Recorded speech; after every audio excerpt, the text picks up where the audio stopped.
Saya pengen share sebenarnya lebih detail lagi tentang mindset dari customer gitu ya.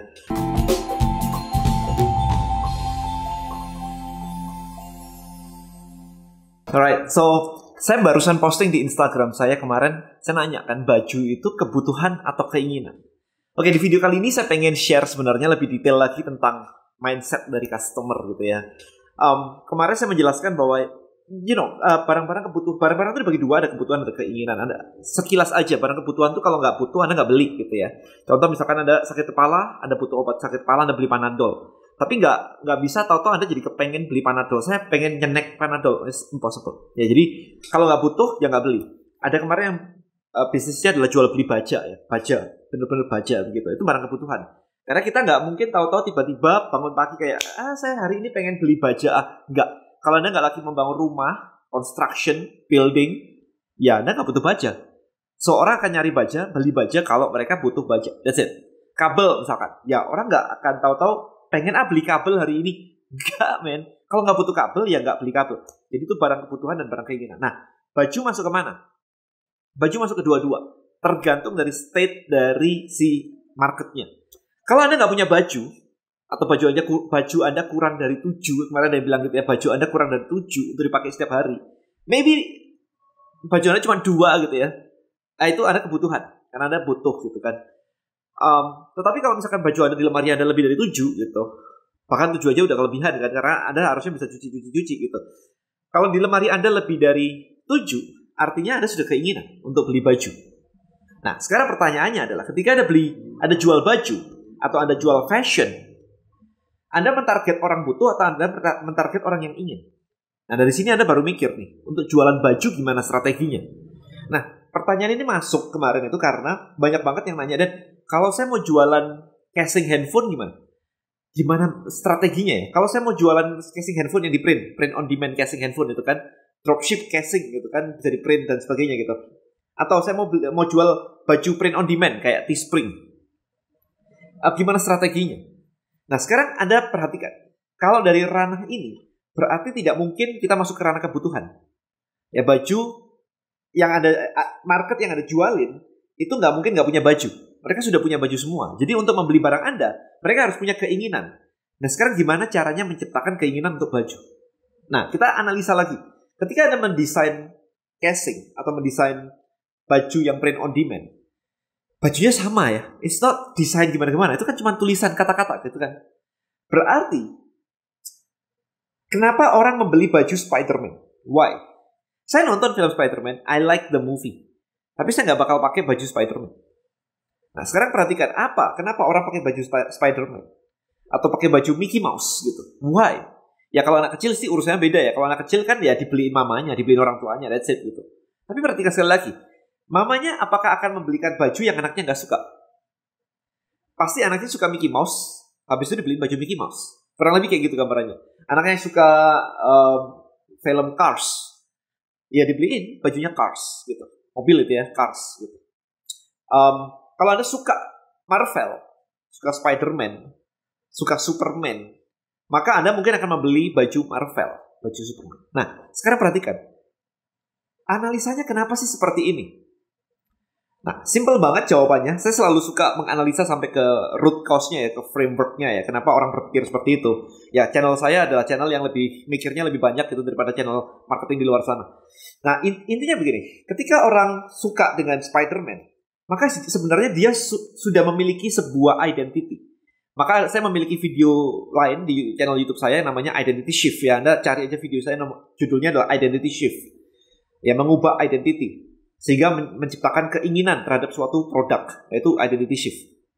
Maka menjual baju Spider-Man adalah kalau Anda bisa membuat orang menyukai Spider-Man dan dia mengatakan dirinya bahwa I'm a Spider-Man lover, maka saya akan pakai baju Spider-Man.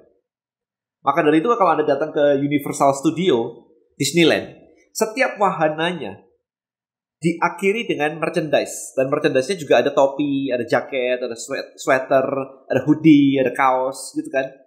Karena setelah keluar dari wahana Transformer, dia akan ngerasa bahwa buset ya, seru banget ya. Aku sekarang jadi suka nih Transformer nih. Itu menjadi sebuah identity baru. Dimana akhirnya dia keluar membeli barang-barang seputar itu. untuk melengkapi kesukaan dia, identity baru dia, bahwa dia suka Transformer. That is the identity sekarang. Ya, jadi kalau sebelumnya tanpa identity itu, ya nggak ada semuanya. So, identity ini yang sangat kuat banget untuk membuat atribut seputar identity tersebut jadi laku. Anda bayangin aja, kenapa dokter harus pakai jas putih? Karena that's the identity. Kalau nggak pakai jas putih, emang kenapa? Nggak kayak dokter. See, that's identity. Kenapa polisi harus pakai seragam polisi? Kalau nggak pakai seragam polisi, gimana? Ya, kenapa Romi Rafael, teman saya, pakai bajunya hitam-hitam?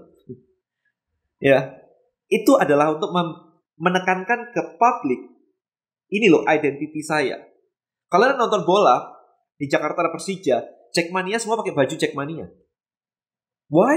Karena itu untuk menunjukkan saya pendukung Persija sebagai Jackmania. Jadi identity itulah yang membuat orang itu membeli barang. Nah, ada dua strategi sekarang. Ketika Anda mau menjual casing print on demand atau baju print on demand, ada dua strategi. Yang pertama adalah Anda create identity. Kalau Anda bisa meng-create identity, sebuah komunitas identity, maka Anda bisa menjual barang ke mereka. Simple kayak gitu tadi. Ya, kalau sekolahan bisa mencetak dokter, maka otomatis jas dokter laku. Baju dokter putih-putih itu laku. Ya kan? Kalau nggak ada sekolahan itu, nggak ada dokter. Jadi Anda perhatikan frameworknya ya. Sekolah itu mencetak dokter, dokter itu membutuhkan stetoskop, membutuhkan jas dan yang lain-lain, yang menunjukkan bahwa dia adalah seorang dokter. So, itu adalah frameworknya. Nah, step kedua adalah karena tidak mudah untuk melakukan step pertama. Maka step kedua adalah Anda tap in, Anda mencari orang-orang yang sudah memiliki identitas khusus. Pencinta Mickey Mouse sekarang, kita cari pencinta Mickey Mouse ada di mana? Apakah ada di Facebook atau ada di Instagram? Nah, pencinta apa ini Anda harus ketemu nih di mana nih? Apakah bisa pakai iklan? Apa Anda malah harus kerjasama dengan pemilik komunitas, pencinta Doraemon? Dan Anda jualan langsung ke sana, kerjasama dengan pemilik komunitasnya. Nah, ini loh yang sebenarnya harus Anda cari. Nah, sekarang dari sini, maka Anda tidak lagi random untuk menjual baju print on demand. Kata-katanya tidak bisa random saja. Anda harus mencari tahu orang-orang dengan identity tertentu itu slang word-nya. Jadi kata-kata slang word-nya ya, kata-katanya itu ngomongnya apa sih?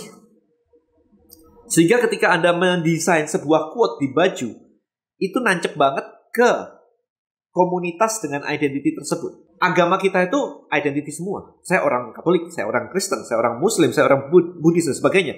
Hindu dan sebagainya. Itu adalah identity. Dan identity kalau sudah kuat seperti itu, maka atributnya akan jalan. Ya, atributnya akan jalan gitu. Jadi sekarang tugas Anda adalah mengidentifikasikan. Jadi terserah, ada dua strategi untuk ini. Anda meng-create sendiri sebuah identity baru, creating identity shift namanya. Ada strateginya semua, di YouTube saya sudah ada semuanya. Dan yang kedua adalah, daripada repot-repot ke sini, Anda mengidentifikasikan identity yang sudah jadi.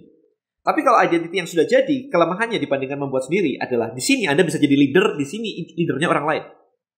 Di mana Anda harus bekerja sama dengan leader tersebut untuk distribusi. Jadi kalau misalkan Anda mau jualan baju ke pendukung Persija tadi, Jackmania namanya, kalau udah pertandingan gitu ya, ada sepak bola begitu, yang nonton pakai baju itu bisa puluhan ribu orang.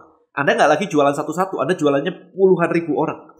Nah, kalau Anda bisa kerjasama dengan Persijanya, dengan Jackmanianya, dengan komunitasnya, maka ketika mereka order baju di Anda untuk dijual di tempat mereka, ordernya tuh nggak satu-satu, langsung puluhan ribu. Ada Aremania, ada Persib, ada macam-macam. Nah, ini loh strategi yang harus Anda cari sekarang. Komunitas mana yang bisa Anda tap in? Pendukung Jokowi misalkan, waktu campaign, waktu kampanye dulu. Ya sudah, habis itu kan pendukung Prabowo misalkan, enak banget kan? Jadi Anda tinggal melihat komunitas-komunitas mana yang memiliki identitas. Saya pendukungnya ini, saya pendukungnya itu gitu. Ya, habis itu Anda tap in aja kerjasama. Kalau kerjasama sama pendukungnya ini, kira-kira di mana ya? Orangnya siapa ya? Leadernya siapa ya? Sehingga saya bisa kontak mereka, saya bisa jualan langsung banyak. Gak satu-satu lagi. Ini loh yang harus Anda cari. Jadi sekali lagi sebelum saya akhiri video ini, recap, Anda cari komunitasnya yang memiliki identitas yang kuat. Setelah Anda ketemu komunitas dan identitas yang kuat, maka baju itu hanyalah representasi dari penguatan identity. Kalau dokter ya pakai baju dokter, kalau misalkan yang polisi pakai baju polisi, seragam sekolah pakai seragam sekolah gitu kan. Jadi baju hanya merupakan identitas enhancement, amplifier, gitu aja sebenarnya. Tapi kalau Anda ngomongin marketing, maka ketika kita sudah menemukan sebuah identity shift, kita nggak cuma jualan baju doang, kita bisa jualan perlengkapan atau atribut yang lain. Bahkan kalau bola, Anda bisa jualan stiker, bendera, gitu kan, macam-macam, peluit, trompet dan sebagainya gitu. Jadi macam-macam gitu kan. Tapi konteks video ini adalah kita ngomongin tentang baju atau casing. Maka Anda harus mencari orang-orang yang kuat banget, yang sudah memiliki identitas tersebut untuk membeli barang Anda. Nggak bisa random banget. Anda harus tahu siapa orangnya. Karena bisa saja saya nonton Spider-Man, saya suka Spider-Man, tapi saya bukan pencinta Spider-Man. Identitinya belum masuk ke saya sampai saya harus beli baju Spider-Man. Buat saya, identiti saya adalah entrepreneur digital marketer. And that's it. Anda lihat baju saya di kamar, banyak banget tulisan tentang I'm a digital marketer in the making, digital marketer is making money, macam-macam kayak gitu. Saya punya itu, I'm a chief gitu kan, kalau di Travelio I'm a chief gitu, I'm a chieftain gitu, saya punya baju kayak gitu. Karena itu represent me as kepala komunitas.